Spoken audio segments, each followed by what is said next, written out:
it look like when something is designed without rules? Without restrictions? Without limits? One goal, one singular vision. To break the template of what is possible. To redefine what it means to be fast. To push the limits of performance until just before they break. With whatever means necessary, whatever the cost. In 1992, one man was brave enough to ask this question, and gave everything he had to find the answer. A difficult pursuit that led him to create something that transcended sports cars, that bounded past what it even meant to be a supercar. A monolithic achievement forged from carbon fiber, titanium, and gold. A singular pursuit of speed, of performance, that changed the very definition of fast forever. From the mind of a South African madman came a machine capable of knocking down the giants. Porsche, Ferrari, Lamborghini, all came to know the answer to the question, what if a car was created without rules, without limits? That car would be the world's first hypercar, the McLaren F1.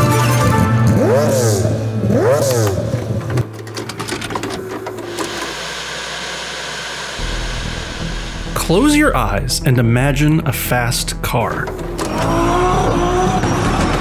No, you idiot, a properly fast car. That's better. Yes, when you think of real, proper, fast cars, they're typically the screaming metal death traps made by overzealous Italian men. Difficult cars, unreliable cars, but fast cars. But by 1990, the world of supercars had largely been resting on its laurels. They were using antiquated technology. The Countach's V12 was nearly identical to the engine Lambo developed in the 60s. The Ferrari F40 was a tube frame chassis. It was basically a race car. It wasn't exactly high tech. And owning them was terrible. They didn't drive very well, and it cost a fortune and required a team of people to keep them running. But that was what was working. That was what people wanted from the world's most expensive cars. They wanted owning them to hurt, apparently. And thanks to that, the Italians were set in their ways, afraid to break the rules, fearful that the next step forward in technology might step them off of a cliff. And then Honda came along and, well, broke all of those rules. You see, Honda didn't know that a supercar had to be unreliable just to be fast. They didn't know that they needed to be undrivable just to look cool. They just knew that when you stick an engine in the back of a little car, it was a lot of fun. And since they were Honda, they just weren't capable of building an unreliable car. The Honda NSX was essentially an accident, but it had impact, and like any impact, it produced waves and ripples. Distortions that carried quietly through the fabric of sports cars long after it was released. It brought in Senna, the brilliant Formula 1 driver, who at the time was the secret weapon of McLaren, a bespoke racing company who employed some of the most brilliant car designers in the world, and used Honda engines to power those cars that they built. Now, it's pretty safe to assume Senna probably brought his personal NSX to the office once or twice, because one of those designers at McLaren, a magnificent bastard by the name of Gordon Murray, happened to fall in love with that speedy little Honda wedge. Up until then, he had assumed that the Porsche 911 was the perfect sports car, but now he had tasted an even sweeter fruit, the Honda NSX. Murray knew that there was unrealized potential in the world of fast cars, and he intended to prove it.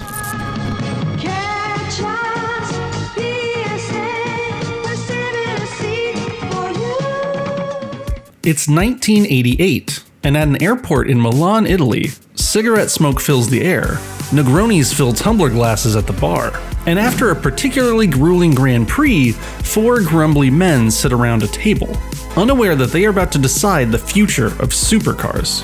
History books would call them the McLaren 4. Sitting in one corner is the director of McLaren Racing, Crichton Brown, a man who in his life wore 1,000,001 hats, including pig farmer, jazz musician, and most relevantly, British team world champion driver.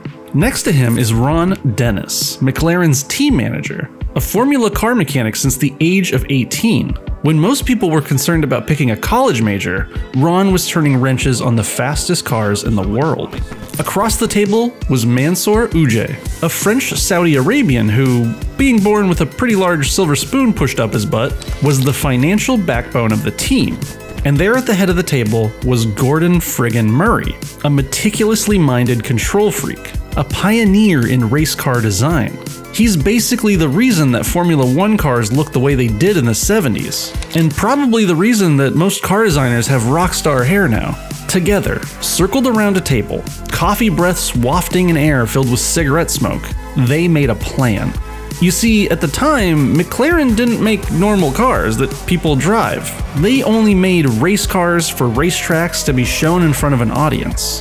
Ujeh, ever the businessman, saw an opportunity for them to do something more.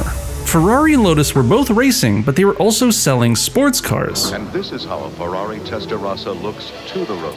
McLaren, he reckoned, could do better. McLaren's finish 1st, 3rd, 4th, 5th, and 12th. He stood in front of his team of grizzled automotive veterans, each of them a genius in their own right, and clasped his hands together. Let's do a road car. The best road car in the world. Ron Dennis, usually the voice of reason, hardened and cynical after years of being the one fixing all of the mistakes, had visions of money being flushed down the toilet as they pursued this idea. But he got so caught up in the dream of what was possible, he couldn't find the voice to say no. Crichton, Dennis, and Ujeh began to hash out the details of this brand new company, cleverly called McLaren Cars. Engineers aren't really good marketers. As they debated, Murray sat quietly in the background, putting it all together in his own way. And on a simple sheet of paper, Gordon pens the prophecy of the F1. Sketches, words, and thoughts that would become one of the greatest engineering manifestos ever written. But before we read the prophecy, maybe we should meet its hairy messiah first. Ian Gordon Murray was the son of a motorcycle racer from Scotland. Born in 1946 in Durban, South Africa, a beautiful coastal city known for its rich Art Deco architecture, and also its poisonous reptiles. His father at the time worked for Peugeot, but would help people build race cars under the moonlight. Most people didn't have the money to just buy a fast car, and that didn't sit right with Papa Murray. On the weekends, he would drag young Gordon to watch the cars that he built race. Whether it was hill climbs up cobblestone roads, or rivalries being hashed out on tight city streets, you could bet that the Murray duo was there, watching and taking notes. Papa Murray encouraged Gordon to study engineering and continue to make cars better. Gordon begrudgingly did, but had different ideas. Sure, he liked engines enough, and had even sketched a 3-passenger rear-engine car in his freshman notebook, but what Gordon really wanted to do was race. So when Gordon was 21, he decided he wanted a race car, but not having the money to buy one, he just set about building one. He managed to find a crashed Ford Anglia that he could build into a race car, but he didn't have a garage, so he built his engine in his bedroom, the chassis welded together on top of his mother's flower garden. He used her fertilizer-caked shovel to shape the body panels. It almost sounds like an origin story from a comic book, akin to Iron Man's suit being built in a cave. Gordon Murray built his first race car in his family's backyard. He called it the IGM Ford, or T.1. This is the naming convention that Gordon Murray still uses today. They're all T. something. The T1 looked a bit like a Lotus 7 kit car, and that's because he used parts from a Lotus 7 to shape the body. But underneath it was all Gordon Murray. The T1's triangular tube suspension would be the basis for future Formula 1 cars. And even though Lotus was already known for being lightweight, Gordon had built a car that was both lighter and stiffer. After a few wins, Gordon decided that while racing was indeed a lot of fun, he should actually pursue his two greatest passions by moving to the cultural epicenter of both. The center of rock and roll music and racing engineering. No, not America's South. God's own England. Alongside him on the outside, Carlos Reutemann, Behalm and Pete Revson, and then Forsworth.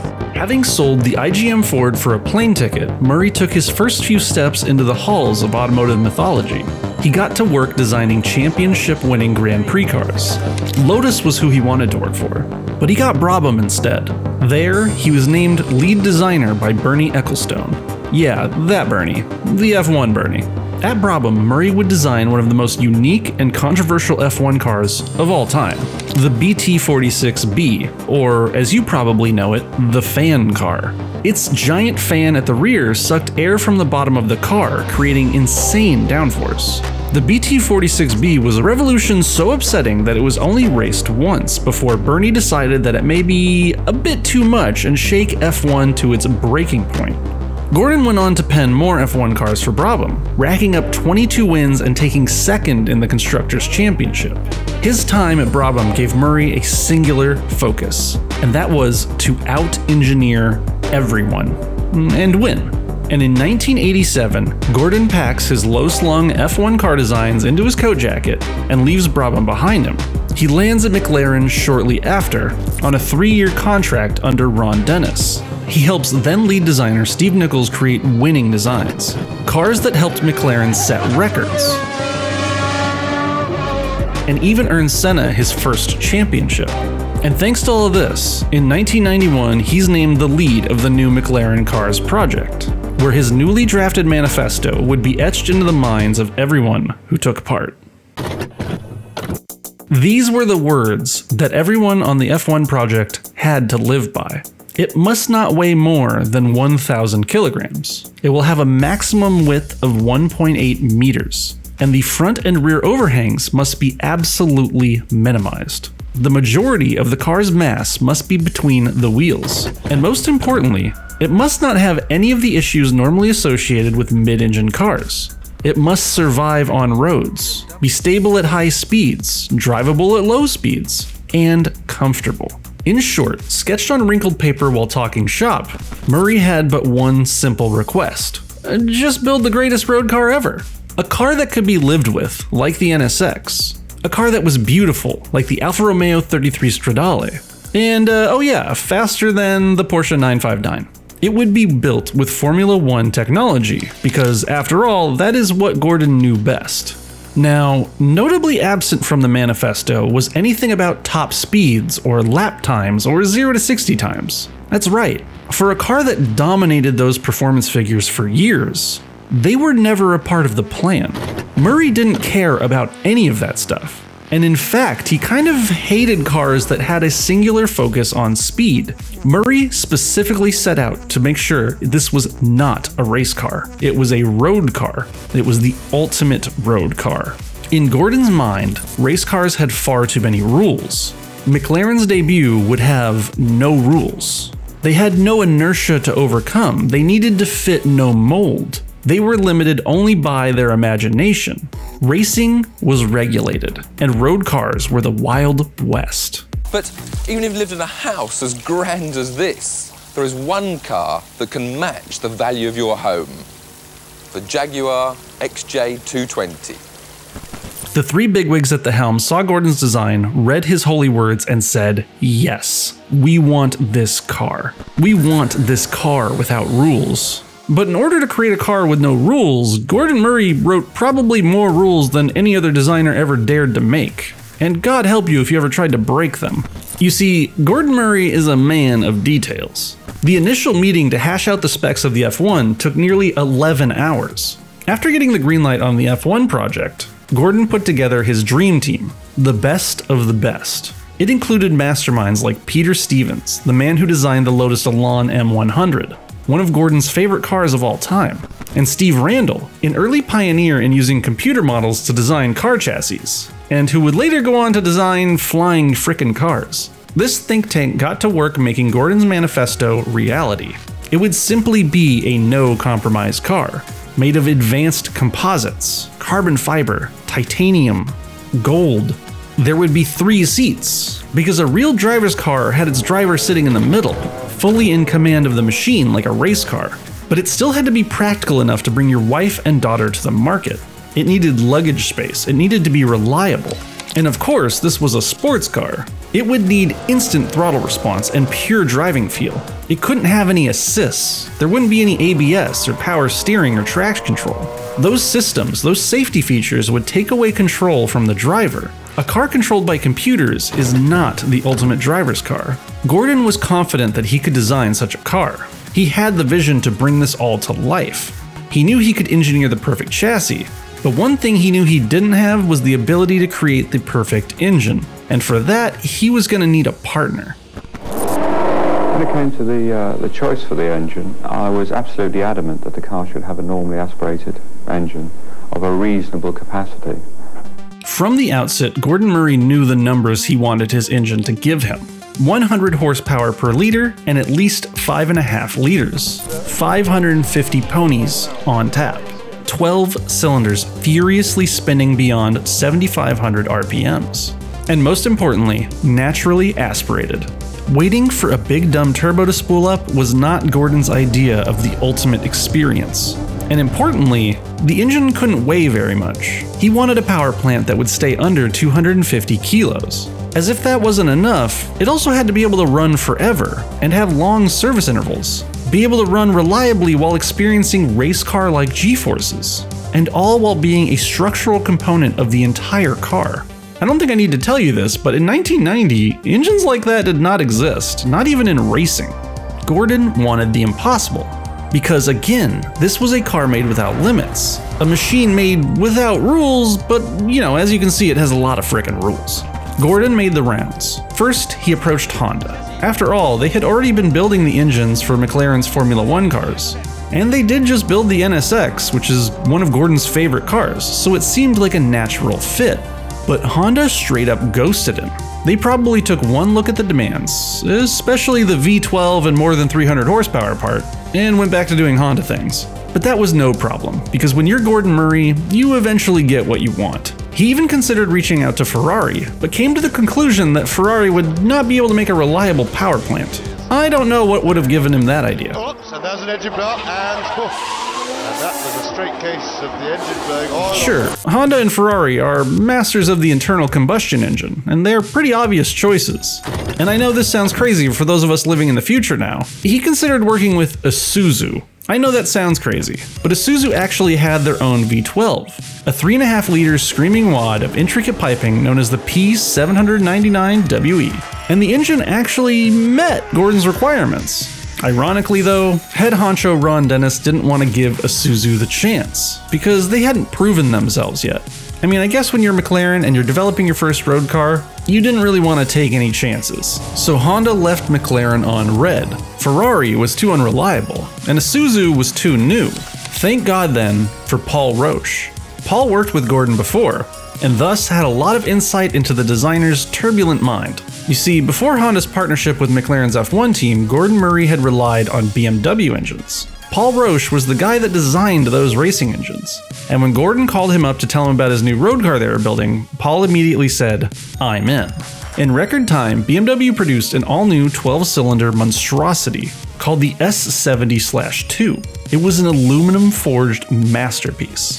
At 6.1 liters and 627 horsepower, it exceeded the 100 horsepower per liter requirement, which was kind of a holy grail at the time. It had dry sump lubrication, meaning that oil would lubricate the cylinders even under intense cornering. Each cylinder bank had its own water pump, and each specifically forged aluminum piston had its own ignition coil, making sure that the electric system was absolutely bulletproof. It even had Vanos, BMW's version of VTEC, so that it could be manageable at low speed and scream as it climbed in the revs. The only issue, as far as Murray was concerned, was that it was a little heavy. I mean, it was German after all. Gordon really wanted to keep the weight below 250 kilos, or about 550 pounds. The S70 was 20 pounds heavier than that. The weight you gain after your first year of college eating nothing but top ramen.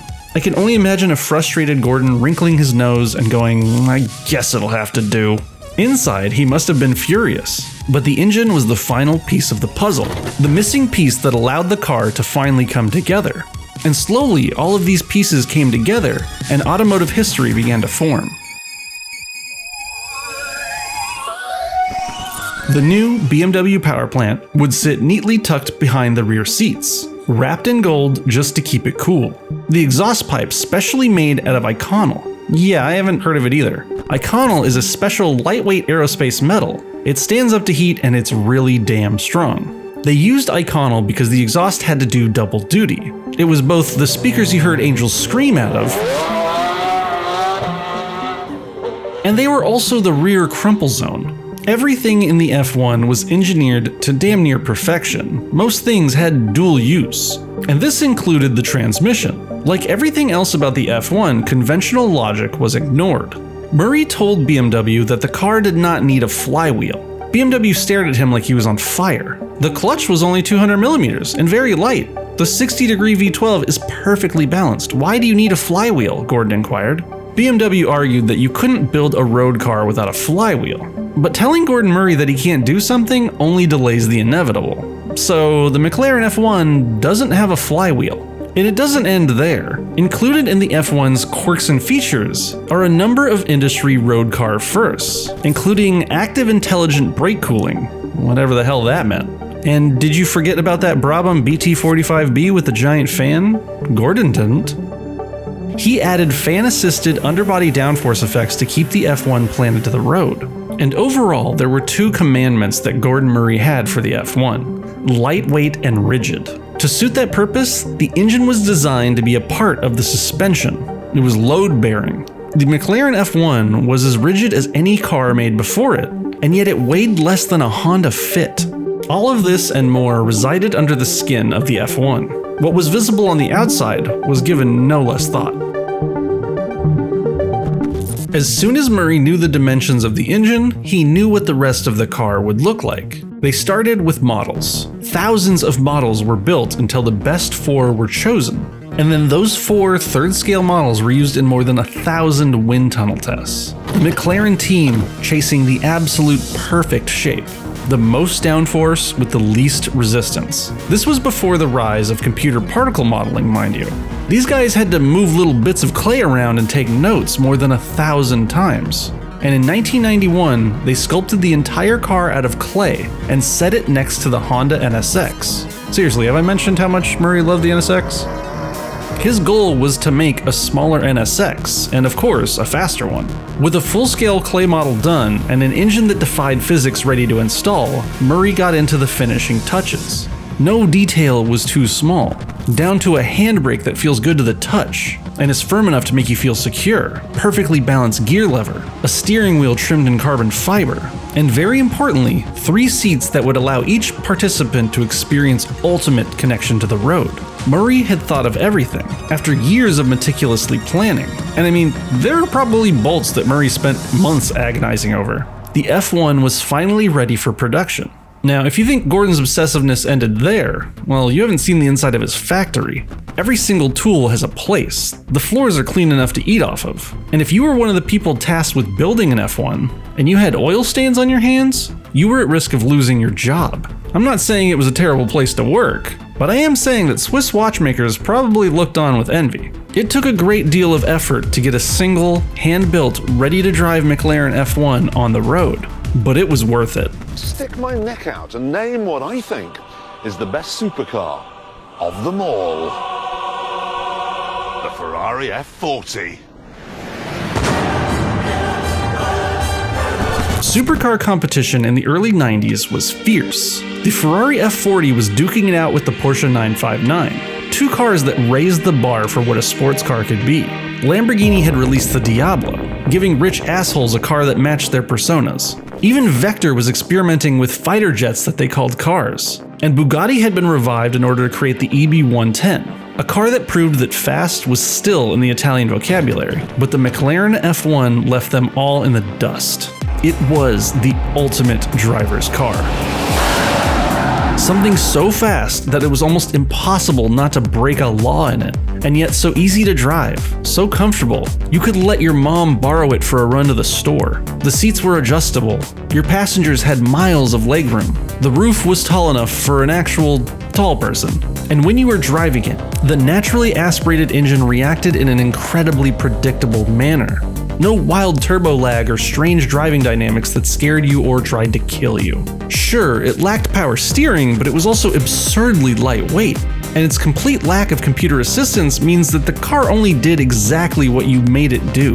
The 6-speed transmission was fluid, described as feeling like a well-oiled rifle bolt, easy to shift, with a light clutch. Its wide tires and its revolutionary aerodynamics mean that it was absolutely glued to terra firma. Its engine revving fast and free. There's more torque at 1500 RPMs in an F1 than most cars have at redline. There was always power on tap. Competition? There wasn't any. The F1 blew past the 959 up to 60 miles per hour. It left the F40 in the dust on its way to 100. It accelerated as hard at 150 miles per hour as most cars did in first gear. You could see 200 miles per hour in the time that it took to watch a commercial.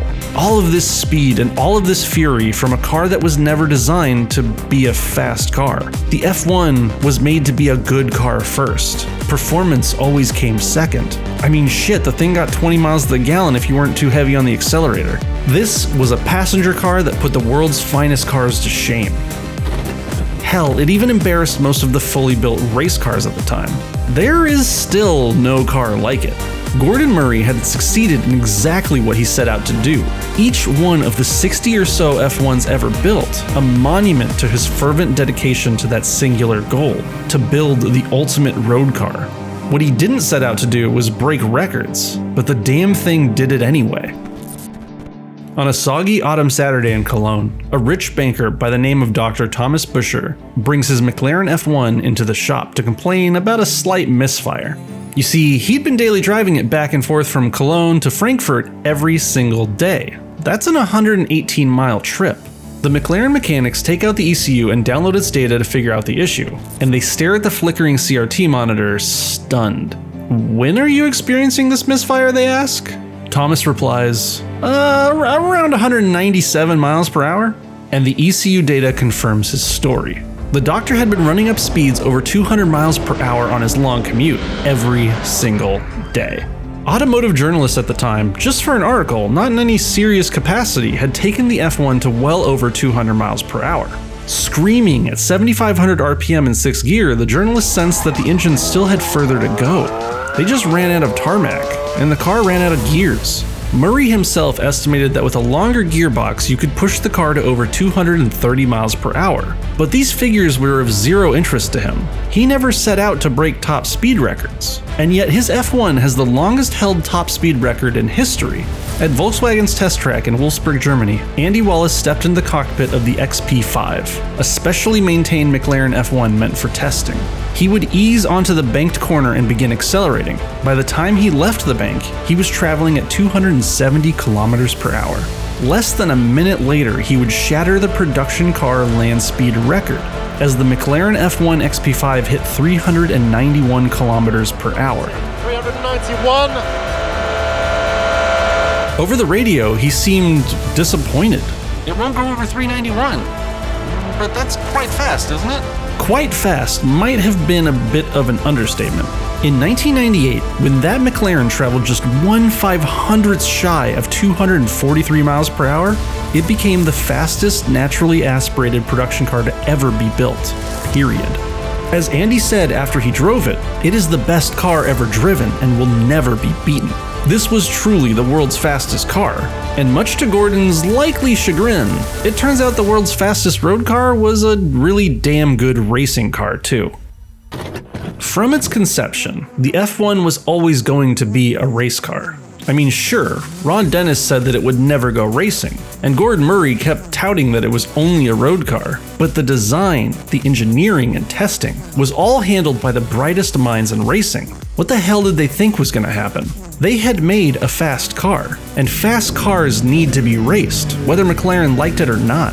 Demand for a race-prepped version of the F1 was overwhelming, so Murray begrudgingly agreed to make just 9 race-ready F1s, designated GTR. Luckily, there wasn't a lot that had to be done to get an F1 ready for the racetrack. They added a roll cage, tightened up the steering, upgraded the brakes, detuned the engine, and spent just 1 day in the wind tunnel to give it a little extra downforce. Those 9 GTRs rolled out of McLaren's top-secret facility in Surrey and immediately set out to dominate the world of racing. In its debut year, 7 were entered into Le Mans.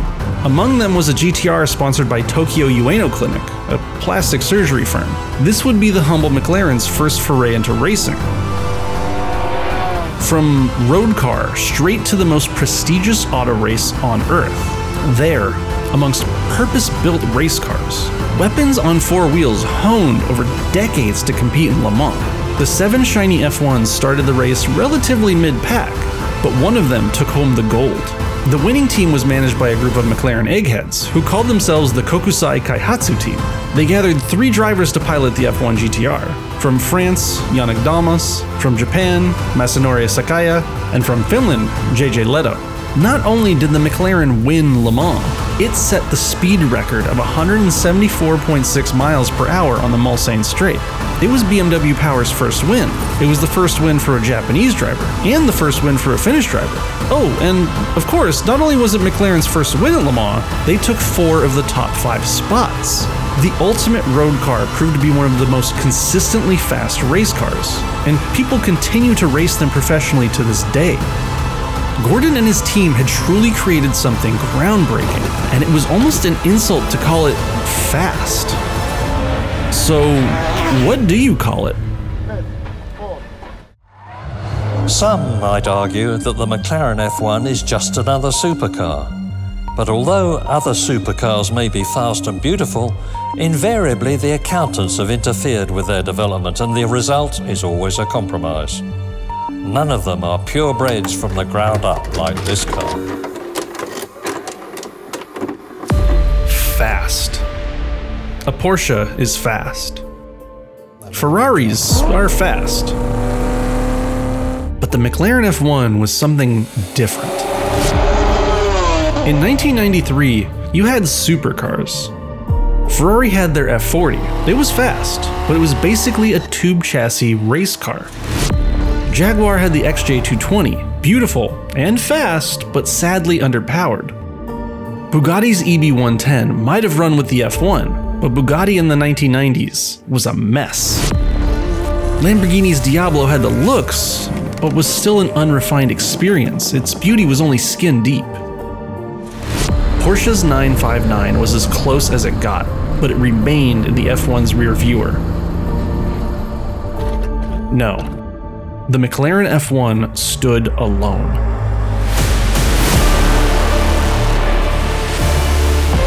It was rarer than Ferraris, more expensive than Lamborghinis, behaved on the road better than anything from Porsche, and more importantly, it was faster than anything else. So rapid, so fast, so monolithic in its performance that it took a decade for something to even come close. Gordon Murray and his team started with a singular goal: to create the ultimate road car. Through 3 years of development, with Gordon's unshakable resolve and steadfast commitment to perfection, he succeeded in creating something more. Beyond what anyone at the time could even imagine was possible. A machine so delicately balanced, so poetic in its delivery, it demanded to be heard. An amalgam of raw brutality and space-age technology, sharpened teeth and fiery ichor, well-behaved but capable of savage brutality. Piloted by professionals, the F1 was described as criminally fast and impossible to drive slow. But not because of its power, but because even in a pedestrian's dumb, shaking, mortal hands, it was capable of being controlled. Without gimmicks, without turbos, without assists. The F1 was pure. McLaren of Sakaya, Leto and Dalmat. Huddled around a table in Milan in 1988, 4 men set their minds to one purpose. Not to make a supercar, but to make something bigger. And in 1993, they did. They created the world's first true hypercar.